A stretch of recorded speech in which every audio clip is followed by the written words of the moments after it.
He's getting Riley. Once you see your face. Good evening. Welcome to the IMU Board of Trustees of Electric, Water, and Communication Utilities July 10th meeting. Monica, would you take roll call, please?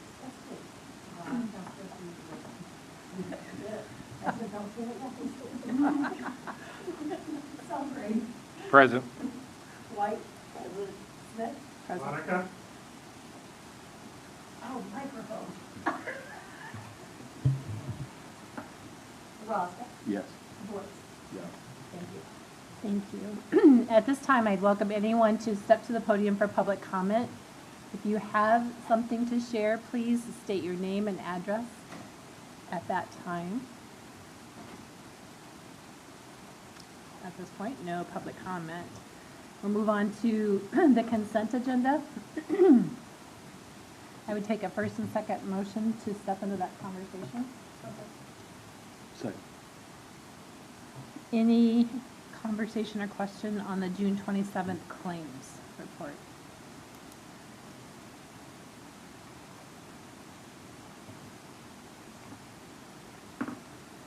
How about the July 10th claims report? Yeah, I was just noticing that, it's not a big deal, but the waste management, it shows that we pay $120 for a 2-yard dumpster and $72 for a 4-yard dumpster. Is there any reason why we're? One of those is probably recycling. We have a recycling dumpster through Waste Management in our yard, so it's probably the difference in price there. So. Okay. That doesn't go through the city, our recycling through that? No. Different? Okay. Yep. Great, thanks. Okay, moving on to May financials. Chris Lunger, any comments, or Mr. Schultz? Quickly, Madam Chair, Trustees, reported for the month ended May 31st, and so we just got 1 month ago in this 22-23 year. And one thing that happened, Like the rest of us. anyway, one of the things that happened is this whole thing gets converted to an accrual method, so yes, these are balances, but we know that once you get through the end of June, which are really through the end of June, before to the end of May, there'll be some adjustments to lots of these figures. And then, let's see, I think that I only remember, and I had kind of have Chris remind me, but we had some grant funds that did come in this year, grant. I think something down south there was DHS. For the fiber work that we were doing. Anyway, that was my report. Okay. Any additional comments, Chris or Chris? Okay. Questions for Mr. Schultz? Not necessarily for Doug, but for Chris. the underspending on the capital side for both water and electric. I know that those projects probably just didn't happen until we had to spend those, but I didn't know if you had any further explanation on exactly what was not being spent that we expected to, or. I think that's basically it. Some of the water replacement projects and the undergrounding that we did in the state of the focusing on the streetscape project and the square project. And those finances and capital will stay up to. Is it true that some of the work has changed order too, which may play into somehow the dollars are being spent? Mike's gone, so. But Justin. I know on the streetscape side, I haven't got to the final. On the streetscape side, I'm pretty sure that they are going to push the west side off till next construction season, so there'll be money allotted for this year that'll be spent there next year. And then along with the east side of the square, since they're not going to do that, there's money that was set aside for that will be typical. So a lot of that is just carried forward. Yeah. Still spent, but just in a different period. Yes. Yep. And we budgeted for the entire pellet transport line in this budget, just in case Kramer get it done early, but it's obviously going to spread into August, September now. So. Any additional questions? Okay. How about the minutes from last meeting? Any comments, questions? Have we heard any more from Hegner's? Any updates on that? I just got some update with some information this afternoon. We've got some numbers. Still need to now take that and discuss that with our attorneys. Oh, So the numbers that we got were bids that John went to get, right? Yeah, correct. Yeah. Okay. Any additional questions or comments? If none, then I would take roll call, Monica, to approve. Yes. yes. Yes. Yes. Okay, thank you. At this point, I'm just going to announce we're going to have a little bit of a change in our agenda. We have people here to talk through the meeting presentation, and we're going to move that just a few items down the road, so hang on to your hat for that. We're going to jump into our update information, water utility action items. Chris, Justin, you want to talk about that? Yes, so we are, went out to bid to get a new half-ton, pickup truck. I got two bids. We went, through Stu Hanson's, which they can do Dodge, Ram, Chevy. They came back with the Dodge, is all they had on the lot. For a price of $45,983, they were gonna give us.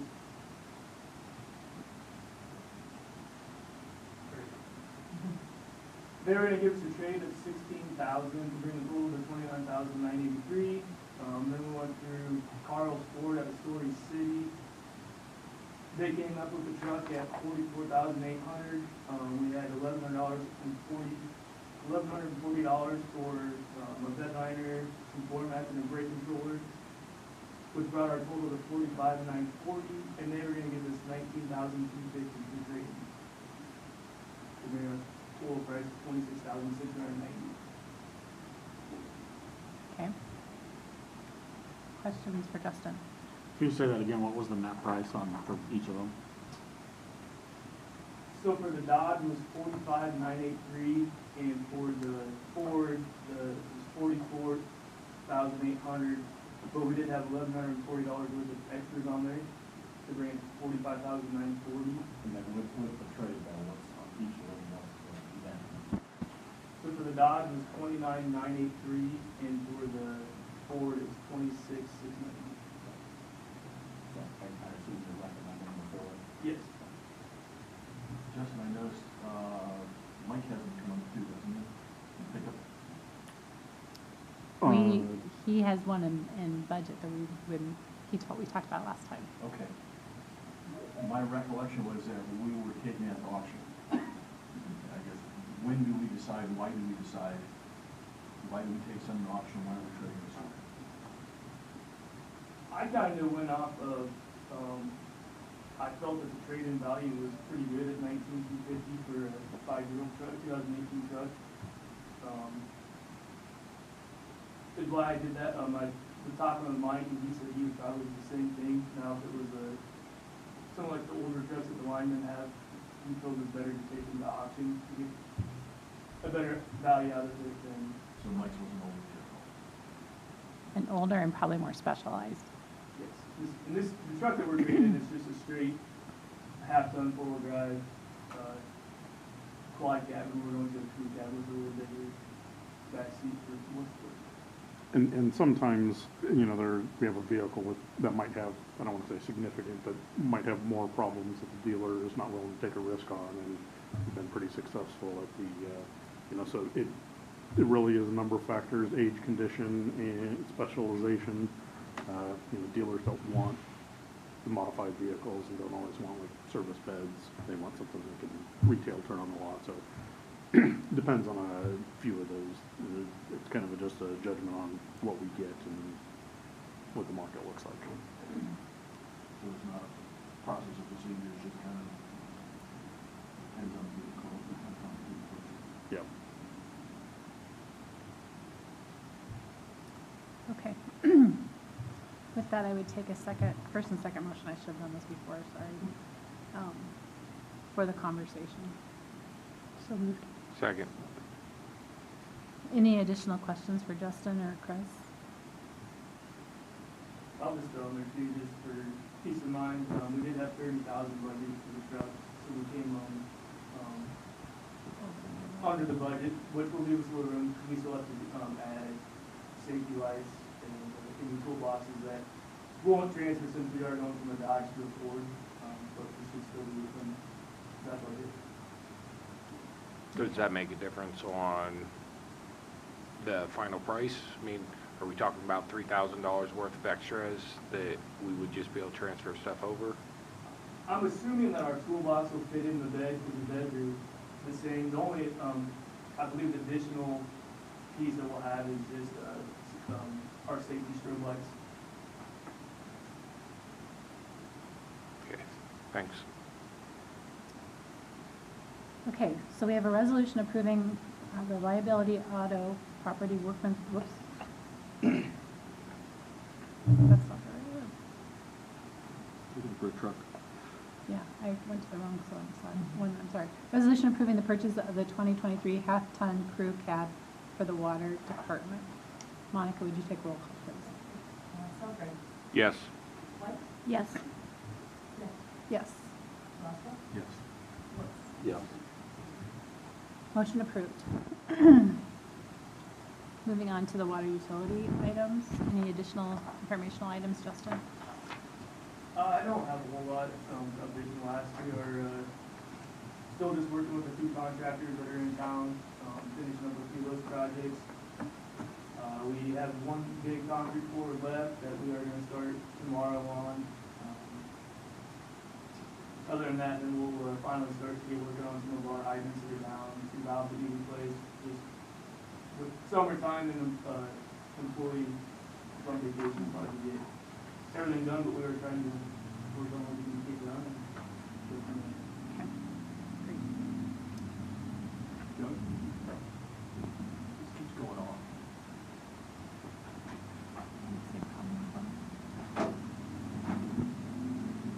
Going to move on to the communications utility items, informational items. Kurt? Yep, I'll keep them quick. We're pretty much business as usual as well. As Justin said, we're also in vacation season, so we're going to be short-staffed for most of the next month or so as people burn through vacation. So, do have a meeting scheduled this week with Newcom to begin next phases of the NOFA 7 projects. As I mentioned, I think probably in the last meeting we can expect probably a late summer bid for that. So, go out and try to get some of that work done yet this fall. If not, we'll spill into next spring to finish it up. So. And then the other thing, Pella Route has been a little quiet. Kramer shut down for an extended period over the 4th to give their crews a break. So it hasn't been a ton of work done here in the last week. Should get an update tomorrow on where we're at. They have requested a 6-week extension into September due to their slow spring start and issues with the railroad permitting. So haven't heard for sure what Pella's decision on that is or not, but should find out more on Wednesday, and I can pass that along to Chris, and he can pass that along to you guys. So has there been resolution on the railroad issue? We thought there was, but it went through one more engineer, and it got rejected again over at that beach. So, again, I'm not exactly sure what we're going to do on that.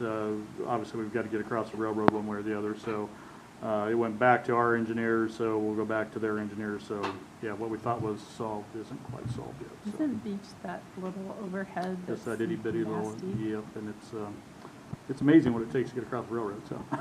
I can imagine.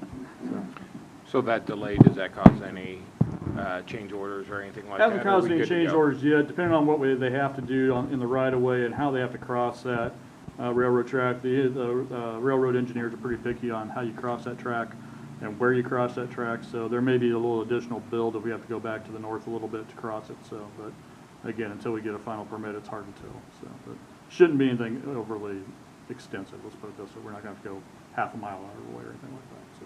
Okay. So if it does delay for 6 weeks, does that cause any issue for us? Doesn't really cause any issues for us. No, we were under contract with the wind route for another 18 months, so we're fine on that.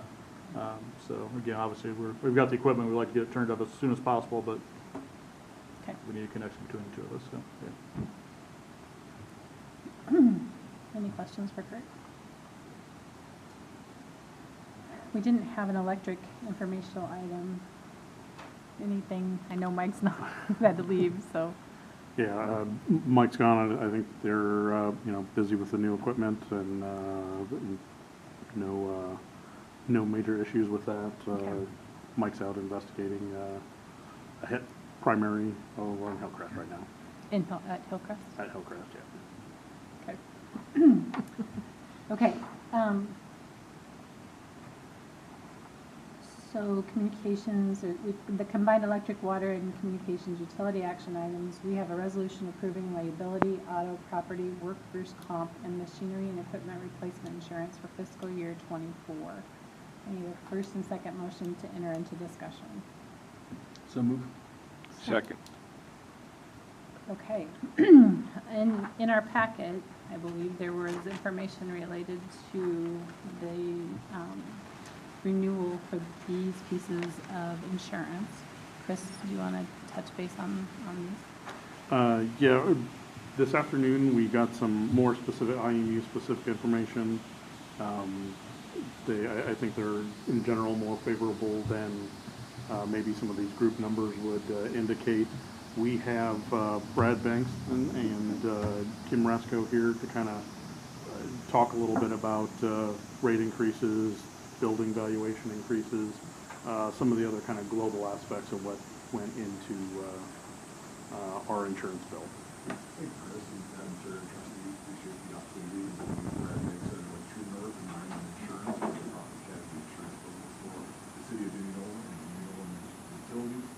Here to answer any questions you may have and kind of give you a high-level review of the recent renewal that we went through 7/1 of 2023. Our team breaks down. I'll first say that the city and IMU are combined on insurance, both for the property casualty as well as workers' compensation. And our team works with your team to break out the specific IMU charges based on the properties that we insure, and the employees that we insure for workers' compensation. The team at IMU is great getting us that information. Very forthcoming on the information that we need. We had a meeting earlier today to talk through some more questions that we had in the audit. So appreciate the opportunity to work with the team. The IMU specifically, we insure, the total values that we insure for the city and IMU just crossed over $200 million in property values. Of that, the total amount that IMU is, I'll say, responsible for comes to about $87 million in total insured values for property. The total rates that the city and IMU pay together for their property insurance comes out to about 15.5 cents per $1,000 valuation. The specific buildings that IMU insures actually comes out to about 13.5 cent net rate. So the buildings that you insure actually have a slightly better rate. It's going to be based on building valuations, construction type, occupancies. So very favorable rate in the marketplace. And with ICAP, we saw renewals anywhere from 13-cent net rate to a 17.5-cent net rate across the agencies that we specifically insure here in Central Iowa. So the overall city IMU is about average. IMU is better than average as far as the property risk that we see. The valuations themselves for the building, there's a 10% inflation guard applied to all buildings for the city and IMU this year. That is also true for any entity insured with the Iowa Communities Insurance Pool. They have 10% valuation on it. And the average rate increase for the property rate is about 8%. Again, the IMU is a little less than that, 6.5%. So favorable overall in that space for property. Your workers' compensation rates are down. Payrolls are up a little bit. It offsets each other a little bit. But your experience modification team does a great job around safety. Your experience with IMWCA is good, and they're getting a 44% discount on top of your modified premium from your experience modification. So, in our opinion, and we do insure quite a few entities with similar size here in Central Iowa, you guys are experienced well. You're doing well. The team is engaged on the safety side. We have monthly safety committee meetings represented by IMU staff, and they are engaged in each meeting. And hopefully they bring back some information to the team and continue to make sure that safety is a priority for their employees. Going home safe as they go back to work. With that, I'll offer some time for questions. On the property conversation, I know not everybody was at the meeting that we sat in with the city council. I think you mentioned that you had a couple of walkthroughs to a couple of the buildings that we do own Yes. and learned maybe some things about how we should have insurance for that property or Yes. not. Wins and vowels in some of the buildings, quite interesting when you get down below under the street. One thing that we worked through over the last year is we found some specific property within the buildings that we didn't necessarily want to insure anymore. We weren't going to replace specifically generation equipment. Some of that generation equipment was taken off of the building, so that was a decrease on that specific building. About $5.8 million in valuation decrease on the building that the electric generation station and office.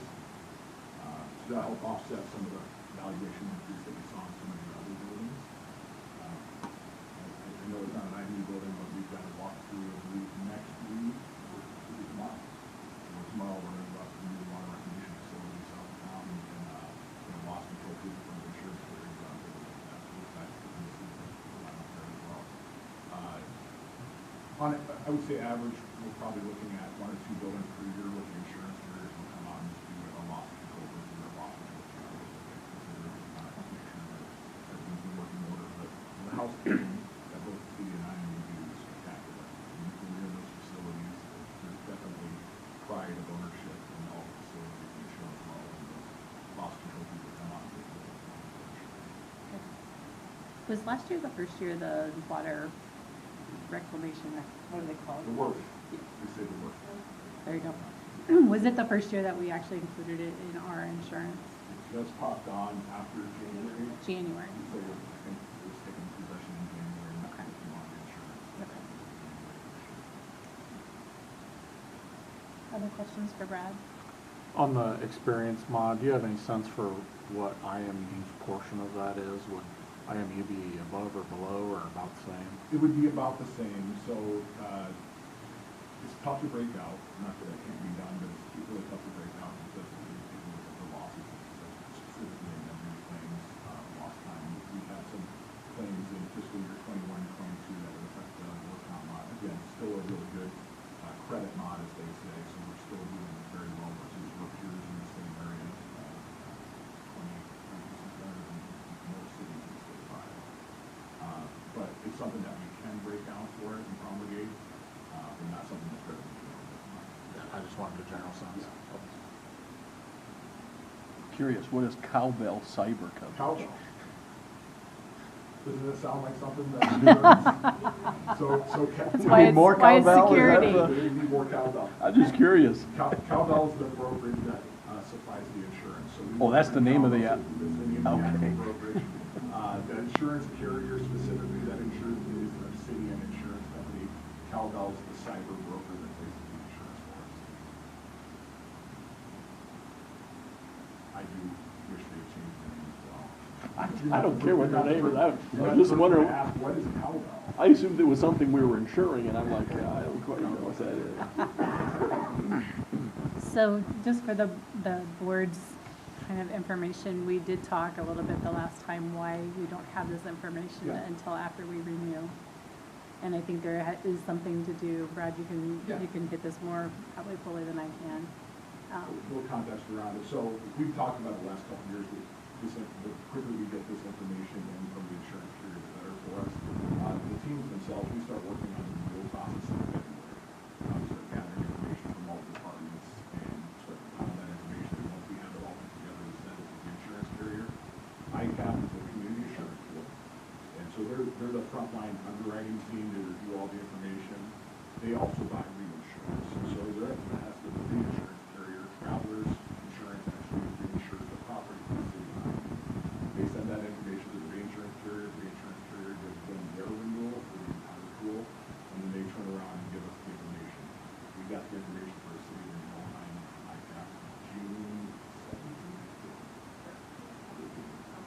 And then we review it real quick, so we'll double check all that to make sure that they honor all the information that we sent to them.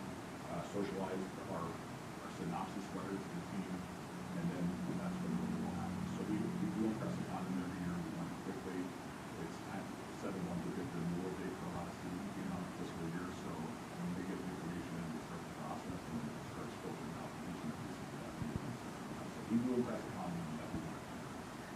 I'm not sure it makes a difference because of the timing of when they collect their information. I think it's unfortunate because I think from a business standpoint, we're put in a position that we really don't have an opportunity to review or discuss it before it gets renewed. So I don't know if there is any recourse from that standpoint, but it is kind of, it's right on top of it. We did talk about it. I think the day before it was going to be effective, or the week before it was going to be effective The Monday before. at city council, not here. Yeah. And so it's unfortunate kind of timing with all of it, but just to give you some context for why it is what it is. Something I do think, so over the last 2 years, our team along with your team have worked on the process itself. It's a big undertaking. It's a lot of information that we ask for from the department heads and teams.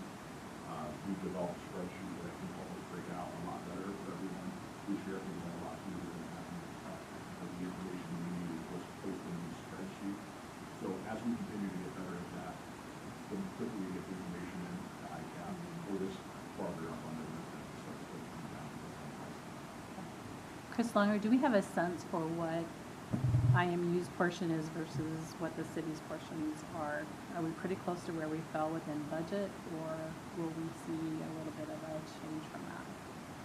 So I don't have all of the information yet, to talk with them yet, but just on the spreadsheets here alone, I was kind of looking at that and comparing, just premiums alone, increased from last year to this year, about 15%. We did budget for about a 20% increase. Okay. So we are well below what we budgeted for.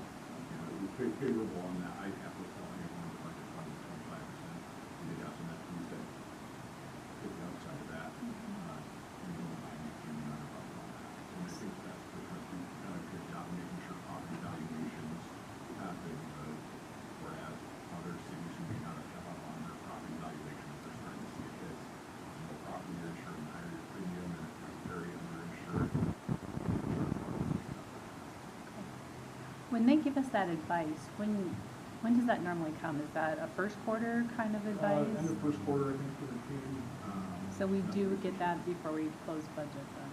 Well, our budget process in a quicker timeline than the cities, so, we, like I said, we did budget for the 20%, and that's kind of what we want. But that's my question is, if we get that kind of, we think it's ballpark plan for 20%, we can put that into our budget before we close. It may not be right, but we at least have that guidance. Yeah, certainly, we're functionally have our budget done by the end of January in order to get incorporated. So we got kind of tighter timing and are using maybe a little more estimates than the city has the benefit of another few weeks or another month. So they've got a month more information. So ours tend to be a little rougher and a little more information. That being said, I think the team did a great job of actually undertaking, good hard look on this. Justin, I thank him. He was the fresh set of eyes, and that's always helpful to have somebody asking questions that are maybe obvious to somebody first time looking at it, but you looked at it 5 years in a row and it's a little doesn't jump out at you. Mike and Chris, they did a fabulous job of working with the Bucks as well as Brad, and they brought some ICAP people. Knowing that, we wouldn't do a full rebuild of that building, took the valuation out, saved the dollars. So, all in all, thanks everyone. 13% increase isn't necessarily exciting, but it would have been easy just to say, roll it forward to next year, and the results would have been much more expensive. I agree, thank you. Any additional questions or conversations with Brad? If I understood what you said, so even if we were the best as far as getting all of our information put together into you guys do your thing, you said an insurance company, we're not going to get anything back from them until they hear from everybody else. Is that what you said? Pretty close. We started seeing. So we could be rock stars doing what we do, and we're still going to suffer. It's still going to be based Yeah. on the final reinsurance valuation. The insurance pool, that whatever they're paying for the Yep. insurance spread across all members of the insurance. Yeah. But the team does do great. No, I just want to make sure I understood that correctly, so it's kind of is what it is. It is what it is, unfortunately. All right. Any questions outstanding? And with that, we have a roll call to approve. Roll call. Smelter. Yes. White. Yes. Smith. Yes. Roscoe. Yes. Lewis. Yes. Motion approved. Thank you for Thank you all, being here tonight. really appreciate it. Thank you. And thanks again, team, for all your help with that. It makes a big difference, so thank you. Next item is a resolution approving the MOU and application for state set-off program. I need a first and second motion to enter into discussion. So moved. Second. Okay. Chris, Alicia, any comments? For this is the set-off or offset program. For us, we've used this for a number of years, allowing us to collect through income taxes or any other amounts due from residents that come to us. It's been a very successful program. The only change here necessitating a updated MOU. This was administered from the Department of Administrative Services. It's now moving over to the Department of Revenue. All the other protocols, costs, everything else being the same. It's just we're signing with the agreement with the new department.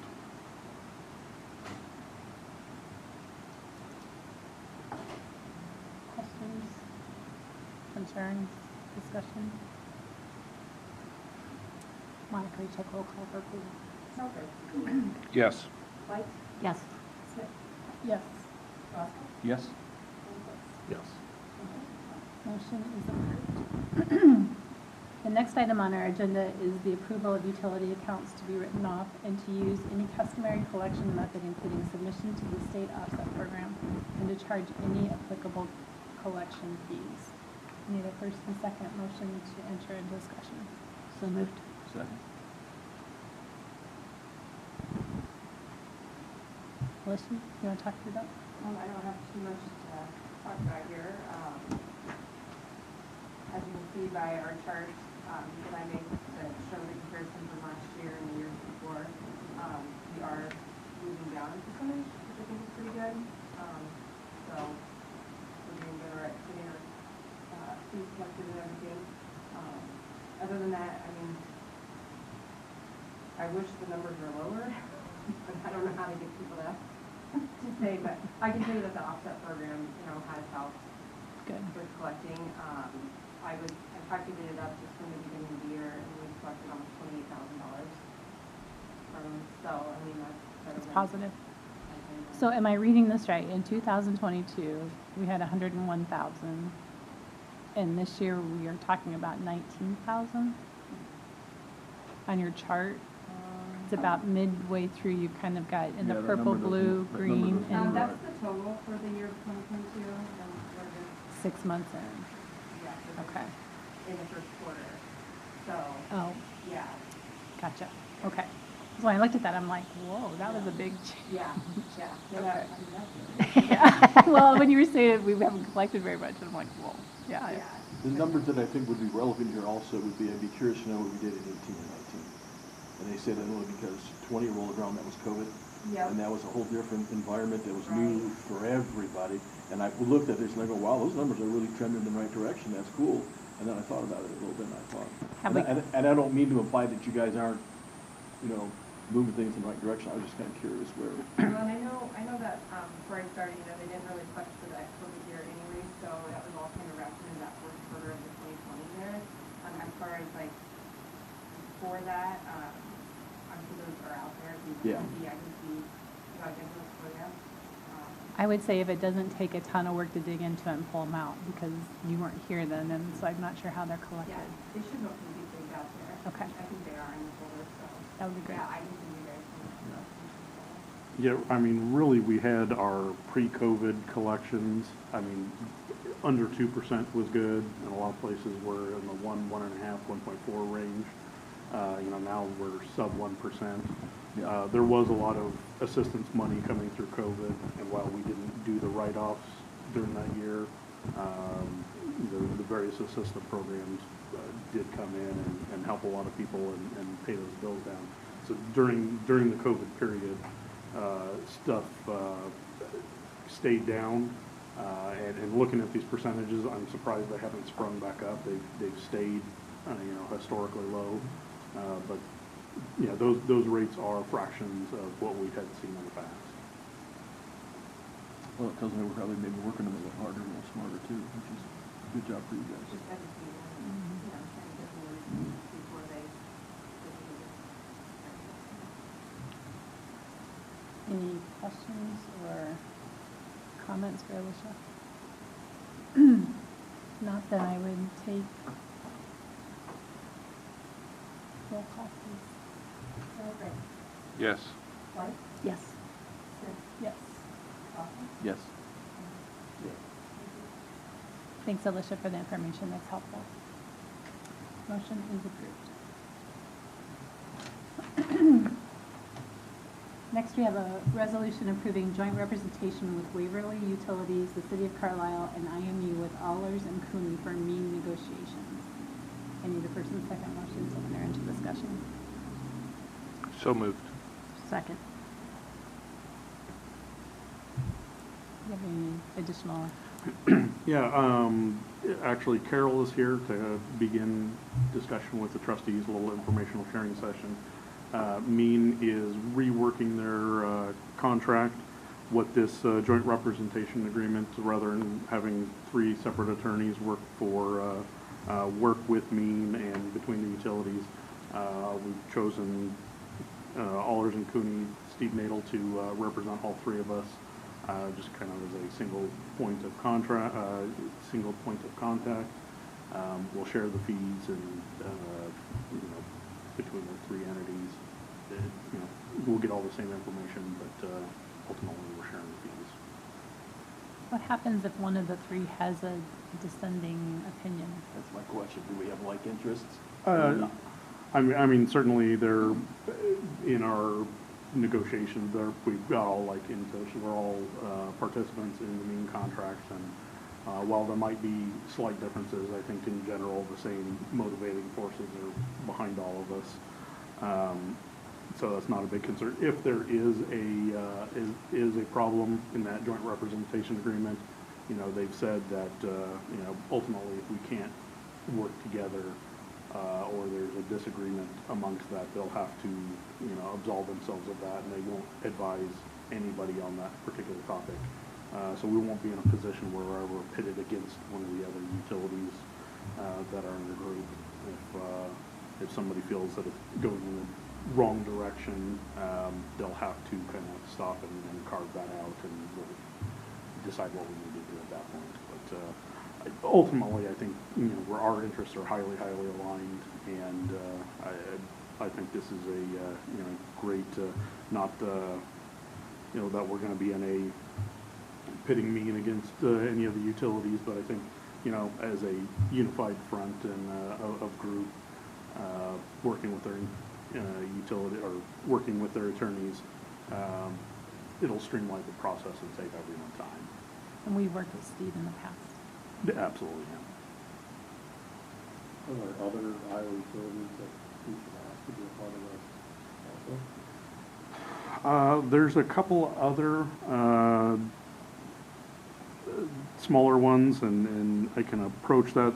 We're all, Waverly, Carlisle are all kind of in that same, transmission related or transmission reliance, and so we're probably closer aligned. Some of the other people maybe have a little different motivations, some priorities or other, but given our size and proximity, this is the core group of 3. We can certainly explore more, but we might lose a little bit of that core benefit.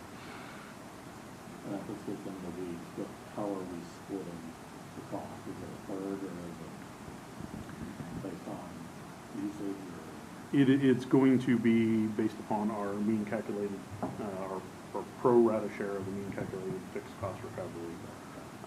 So Carlisle will pay a little less, just as a smaller utility. Mean or Waverly and IMU have pretty, 99% similar loads, so we'll pay nearly the same as Waverly. Any additional questions or comments for Chris? If not, then I would take a roll call for approval. Yes. Yes. Yes, Yes. resolution approved. Any additional combined electric water items before we jump into the main presentation? No, I'm approved. At this time, I'd welcome Carol to step forward. I'm sorry, I lost last name. Is it Carol Brown? Brett. Brown. Brown. Okay, thank you. Sorry about that.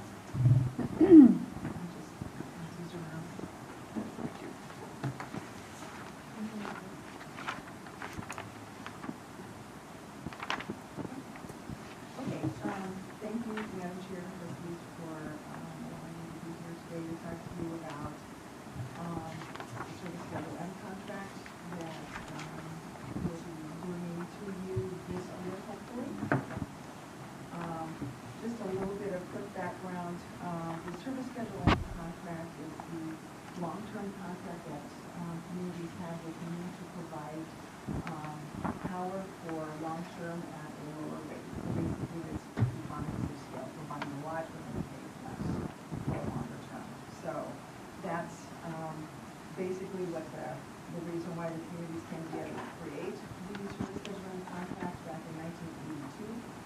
And what it did, in addition to providing that low-cost power, was it gave back the control that a lot of communities lost when the REAs came in, or the big OPD, NPD, one of those big corporations. Well, in Nebraska, it's all public power. When they came in and took over, they didn't have any representation. They had directors that were regional that represented them. And so when WEAN was created and we created the Service Schedule M, every member that is a member of the board, which I am, Indianola is a member of the board, has a voice at the table. So we have a 54-member board, and everyone has the opportunity to stand up and say, hey, how's this going to affect me? Or, no, I don't agree, and this is why. And so everyone has the opportunity to represent your community and the issues that, whatever that topic has, how that affects your community. And surprisingly, we're small. Actually, Indianola is probably one of our larger communities, but we're typically pretty small, and a lot of the communities that we have don't have a lot of resources, and so when they come together like that, it's good for them to be able to have a voice at the table, and that's what we offer. That's one of the big things we offer. We also give back the WAPA allocation. We take so you have your WAPA allocation. Can I maybe just interrupt? Yep. We aren't up on all the acronyms. Okay, So let's if get to that. okay, So thank you. your WAPA is the Western Area Power. So that's your hydro that comes from the government. Okay, thank you. That's the cheap power. So not every community gets an allocation from the government, and we, nor WAPA, actually, the people that are there now, knows how those happen and who knows who gets how much. And so everybody's is different, and what WEAN has agreed to in the service schedule and with all of its members is beyond your WAPA allocation, that amount of energy that you're purchasing from the government, hydro, then WEAN will fill you up to your load. It will fill you up to your load. Many large IOUs and the REAs and the co-ops take that WAPA allocation and they use it for themselves, and the community doesn't get the benefit of that. They don't get the renewable energy credits or any of those. WEAN gives those back, and that is in your contract. So the purpose of the modernization of this 40-some-year-old contract is because it's 40 years old. There are not a lot of industry terms like tariffs and the RTOs and a lot of it's just old, and we need to modernize it. We also, in the current M, when it was created, it was created on the premise that WEAN was never going to end, because we're like a municipality, and that's how when we were established through the state legislature. that's how we are. We're just like a municipality. And we're not set up to end. And so when we created this contract, there was no end date. And it goes on, we talk about the obligations beyond the bonds and any environmental obligations that we have on anything that we own and so on and so forth. So there really wasn't an end date. We've had a number of communities, with newer members, who have said, we would like to see an end date. And so in this new modernization, what we'll do is we'll provide an opportunity for the long-term power purchasers to get out of that contract. That's not the case with the current contract. So what it does is it allows you a 5-year notice to get out in 25 years. So it's not like you're going to get out tomorrow, because when we purchase power for you, we have to purchase it in typically 20 to 30-year blocks. And so when you give us that 5-year notice, whatever resources we're pulling in to fill your load, we're going to drop off in 25 years. And so you're out. That's going to be the... So 0 to 5 years still equates 25, Yes. plus 25. Plus 25, yeah. And then 5 years later, we'll do it again, and then 5 years later. So every 5 years, you'll have the opportunity to put in that 5-year notice. Okay. So you've got a date that we'll all review and Yep. have a conversation. It wouldn't be like I could go year 3 and say, we're out. No, when you give that 5-year notice, day one, when it's signed and executed and that, you're out in 25 years. All right. If you choose, if council change and somebody says, oh, we don't want to mess with this, we want to go back in, then it's like, you're going to have to come back to the board. First of all, staff needs to see if we've got the resources to fill you. And then you'll have to come back to the board and ask, just like we do on you. But you do have that opportunity. Are there other options out there besides Mean, or is Mean really kind of just... Well, you have Mid-American and Alliance. Okay, so that's what we're equivalent to. Yep. Okay, perfect, that works great, thank you. Yep. So the new term has a finite term, or the new contract has a finite term that you can take advantage of. The other thing that your current contract has is what we call the Exhibit D, and that is whenever we go out and we purchase new power for whatever reason, if we have some coal contracts that are dropping off or whatever, and we still have to have power to serve load. By statute, anything over 15 years, we have to send a notice to all of our members, and then you would have to approve that you want to be part of that new resource coming on board. And so basically, it's always been silence is acceptance. So you get a certified notice that says this is what we're doing, this is what's happening. If you're in, you don't need to do anything. If you object, then these are the rules that this is the procedure you need to follow. The new term will take care of, the Exhibit D will go away with the new contract, because you're already going to have an out in those 5-year blocks. Does that make sense? No. No. Which part? So I understand we got it out in a 5-year block, but that's a total out, not just an out from this particular. Okay, Resource. so if that's in the current contract that you have, there is somewhat of, it's not an out, but for instance, if we come on with a new, I don't know, solar, pick something, a new resource, and you guys were like, nope, we don't want anything to do with it. You're going to tell us you're not going to take financial responsibility for that product. So at that point in time, your resources will stop at what we have already secured for you. So if, for instance, that in the next 5 years, that resource, that new one that you opted out of, turns out to be something cheaper, you don't get the benefit of that. Could we renew at the end of the next 5-year cycle? Or could we opt in at the next 5-year cycle? Okay, so you're confusing them.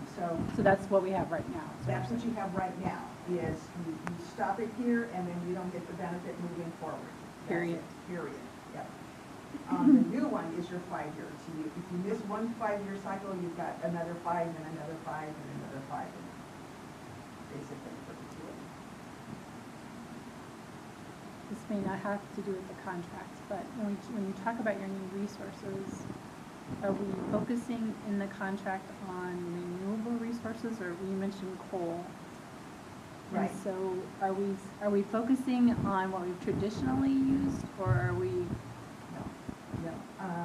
So I'll go back to one thing that Chris said before. You talked about the FCRC, the fixed cost recovery charge, which is, it's part of your bill. What is figured into the fixed cost recovery charge are some of the pieces of power generation that Mean owns. And so when those, for instance, if they are decommissioned or it blows up or our contract expires, then that drops off out of the FCRC and you're not paying for that anymore. Not paying for that anymore, but then what am I paying for? So what you're paying for then is O&M and any capital, any known capital costs that we have, that's what FCRC is. Fixed costs. So any of the fixed costs that Mean has as an organization, You have to ignore him.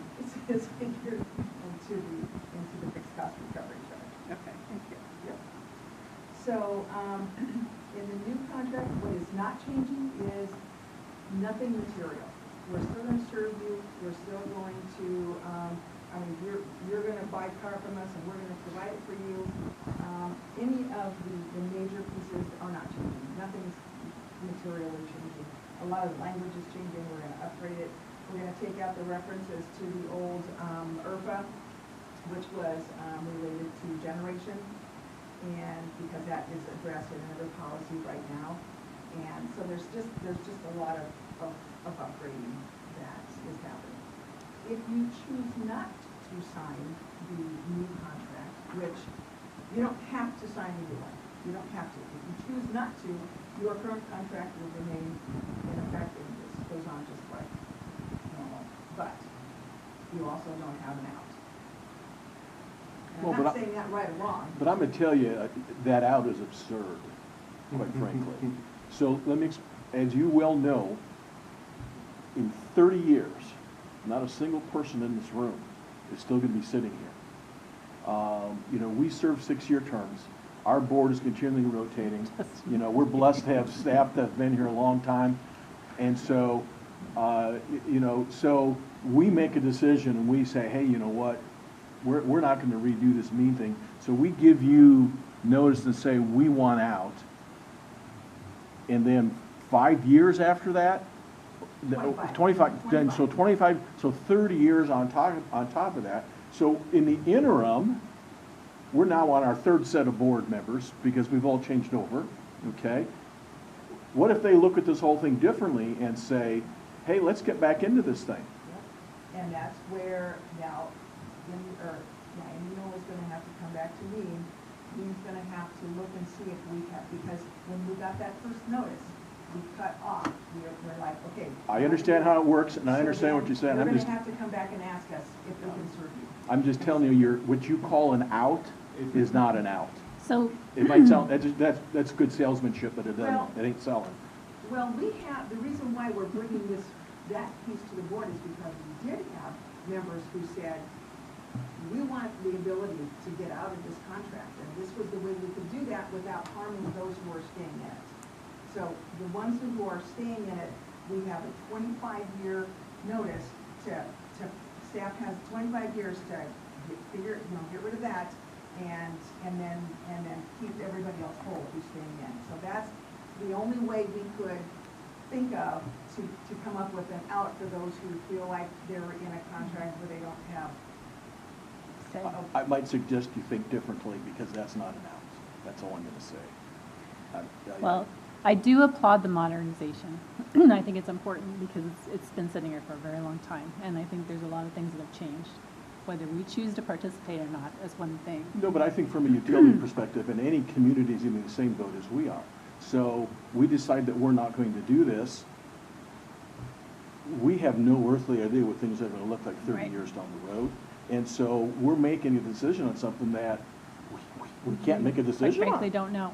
That was my other question is, we've taken this attempt to modernize today, whenever we sign it. Is there something built in the contract to review it again in a certain period of time? Because 40 years is probably not realistic, to Mike's point. I can't say yes or no, I would imagine that we've probably learned our lesson, because this has been a really long process Yeah.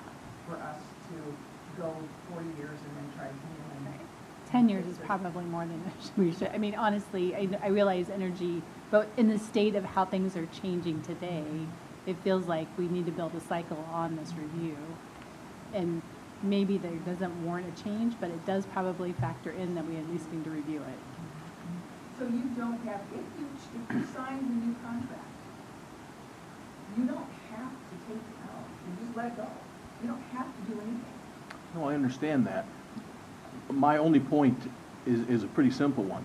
What you're calling an out isn't an out, from a practical perspective. It was 25 years. It's 30 years. Yeah. Right. Well, in the power industry, when we talk about the 50 years is short-term in the power industry, in all honesty, because when we buy power, it's in 20 and 30-year blocks. And you don't think that will change? No. But here's the, No, because that's the cheap power. I mean, solar right now is 20 years. But what happens if we exhaust those resources? You know, we just keep going. I mean, How?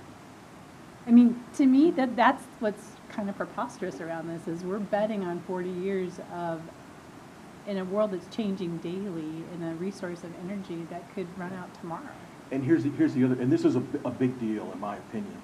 So Mean has a portfolio of different things where they get their power from. Some you own, some you partner with, some you, so on and so forth, right?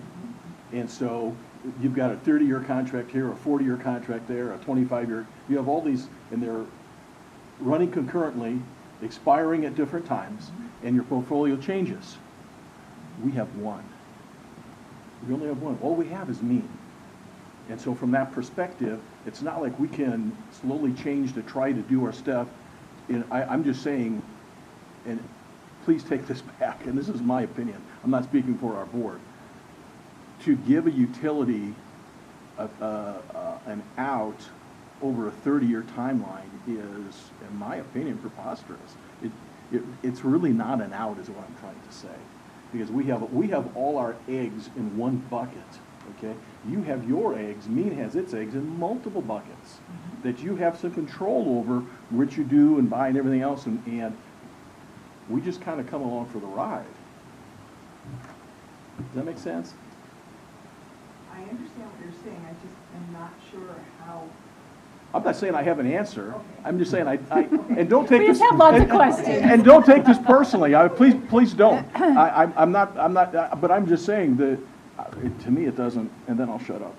I think we appreciate the chance to have the conversation, because That's this, why we're here. yeah, this has been something I think that's been a question in a lot of people's minds for a long time, because it's been this perpetual sort of kind of agreement. Well, I remember when I first did, I heard, well, it's like a 25-year agreement, then it's like a 30-year agreement. And now what I'm really hearing is this is a perpetual thing that goes on for infinity, the way that it is today. Yes, the current M that's correct. Yes. So I just think we need to, this conversation is important, because there's a lot of us that It were is. here when we originally were part of this conversation, obviously, and we won't be here at the next probably juncture. And so we need to be able to have information that we can share and disseminate so people understand what we have. And that's kind of the reason why we came up with the 5 and the 25 is because the people who signed the original M contract aren't sitting at those figures anymore, and they're asking the questions of, why would we sign this long-term contract with no end? Well, that's the way we were set up back when, And so now, we're trying to help people understand, you know, or maybe help them know that there is a way to possibly get out of this contract in 25 years. So a question I have also is, is this governed under the state of Nebraska with these changes? And are there anything from a federal standpoint that also impacts this? Or is it just the state regulation? Okay, the contract? Yes. Well, the contract, falls under a lot of federal tariffs and regulations because of where all of our members are, the states that we're in. We're in MISO, we're in SPP, and we're in the West. So we're really spread out. So we are subject to FERC and NERC and tariffs and rules and regs and all kinds of stuff. Those are the federal agencies that oversee what we do. Okay. I mean, we have, and they closely, we get audited. I mean, we're watched all the time. Now, in terms of our contract, that flows down from me into its contract. We do what we think is best for our member communities, because our member communities trust us to do that. And they have for 40 years. So I guess Probably where I that. was coming from with that, sorry, Chris, is there anything from that standpoint that still says that time frame, 30 years, is still longer than it should be? No, that is a term that term is what legal came up with to keep those who are staying in the club whole if someone leaves. Probably, Mean being a Nebraska Joint Action Agency, the closest thing we have in the state here is a 28E organization organizing the 28E, which can be defined terms, but can also be in perpetuity, which is multiple government agencies working together. Means organized under the Nebraska version of that. And so as you're thinking about what we've done in the talks of the 28E, that's kind of the closest parallel, legally speaking, to that we have.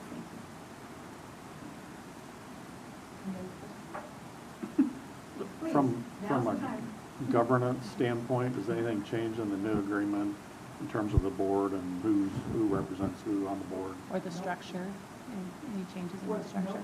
No, the governance body stays the same. Every community appoints a representative to represent it on the main board of those who are actually on the board. So there are 54 members. There are also 54 service schedule M members out of our 62 member communities. 54 of them are service schedule M. Can you explain that again? Sorry, I missed that. So we have three different kinds of contracts. We have a short term, which is off the market, which is service schedule J. I know you don't care about that, but it's off the market and it's really risky. But if you're in between and you just need somebody to supply you with power for 2 years or 3 years, we'll do that. And so that's that short term. Then we have a medium term, which is about a 10-year contract.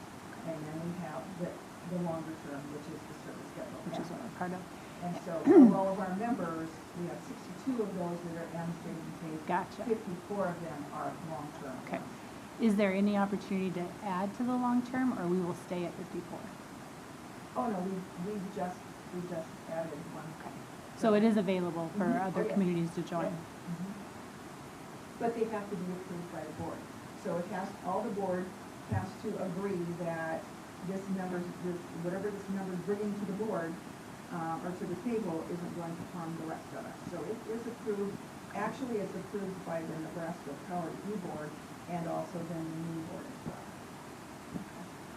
But we do have numbers that are moving up from the short term to the medium term and then to the long. So we have people joining, but we don't have people really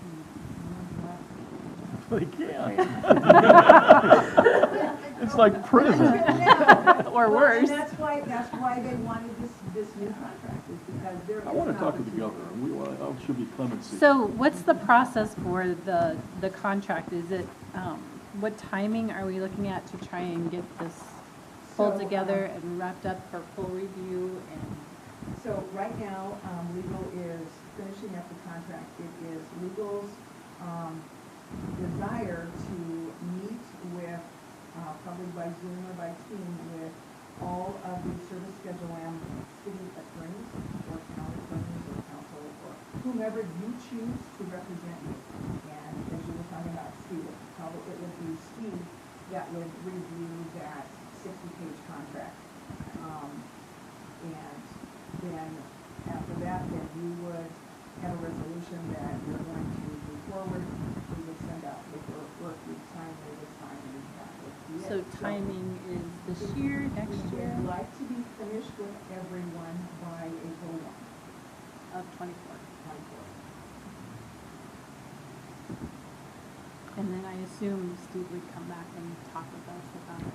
Yeah, I mean, I think throughout the process, we'll have a couple of, you know, Checkpoints. updates and, you know, whether that's Steve meeting here in person or kind of some memos of what the progress has been, depending on, you know, the level of progress or the importance or whatever, you know, at those we may meet in closed session to discuss all of those type of things.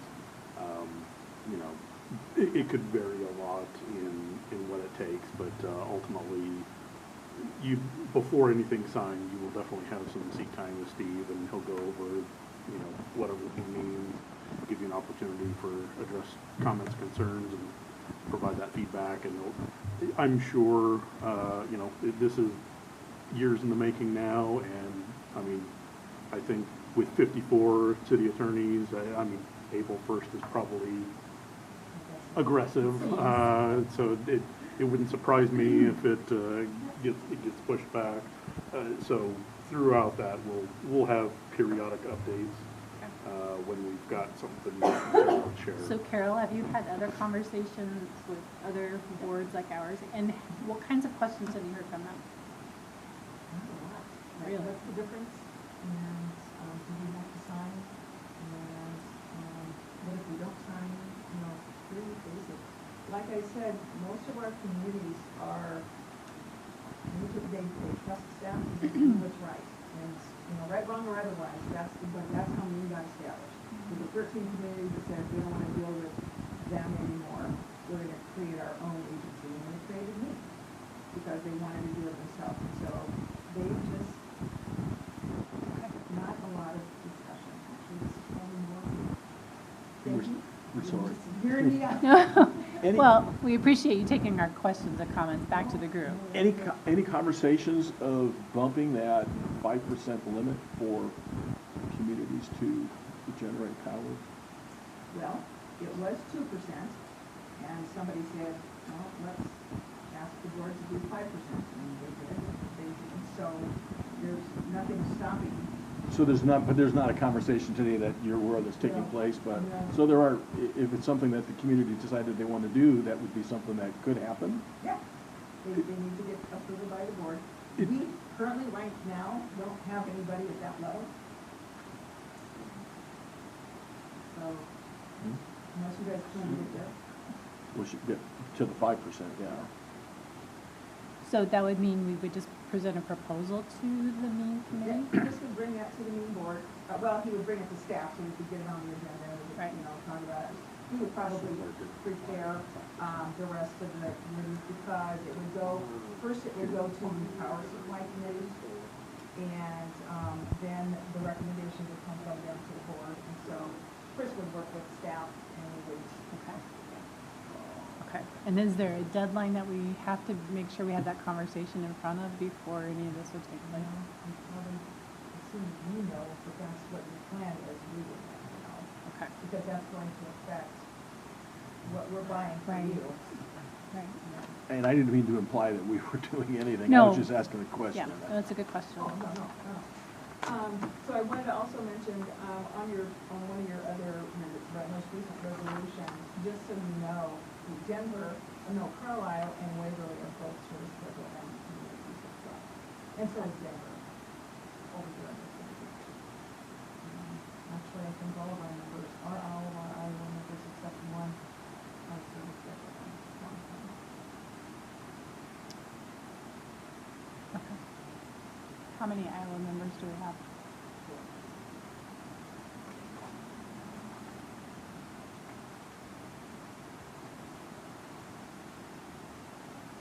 Okay. Any additional comments from Carol or questions, things you would like her to carry back?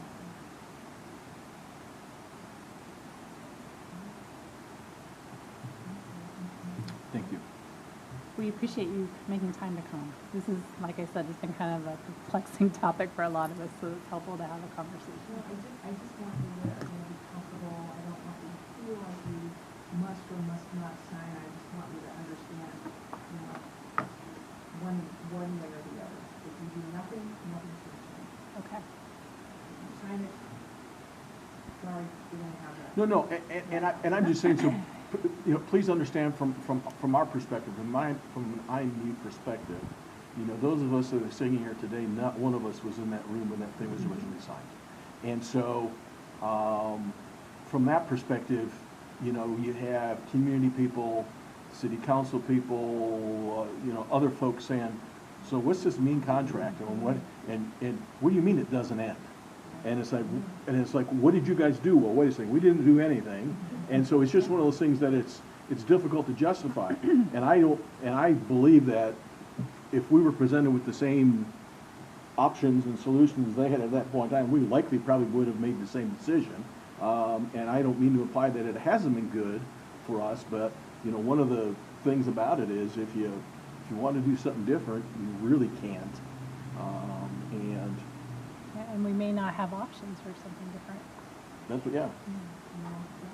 And an option you think you might have, so we decide we're gonna get out of this. And then 30 years later. Yeah, it's gone. It's gone. Yeah, exactly. So you So kinda, if you do decide that, and you do get that 5-year notice, you certainly would want to have your ducks in a row with some of the power supplier on day one. Yes, that's a good piece of advice. but we won't be here to get flack for it No, we anyway, will so. not. But I do applaud, again, the modernization, and I, as much transparency and clarity that you can provide in the contract, I think it is helpful, because I do think people misunderstand this. And we misunderstand this. So anything we can do to help others understand it, that will be sitting at this table at some point for review, would be great. Well, and that's, again, one of the reasons why we thought we would go with the city attorneys, because if they can understand it and explain it to you before it gets, you know, to a higher level, then, you know, probably better for the decision makers. Good. Thank you very much. Okay? Thank you for coming tonight. Thank you. Okay. Any other combined business, Chris? Okay. At this time, I would take a first and second motion to enter into closed session in accordance with Iowa Code Section 388.9, parentheses 1, to discuss marketing and pricing strategies and proprietary information in the Telecommunications Division, whose competitive position will be harmed by public disclosure that is not required of potential or actual competitors, and no public purpose is served by such disclosure. So moved. Second. All right. Bye, Doug. All right. Thanks, everybody. Have a great night.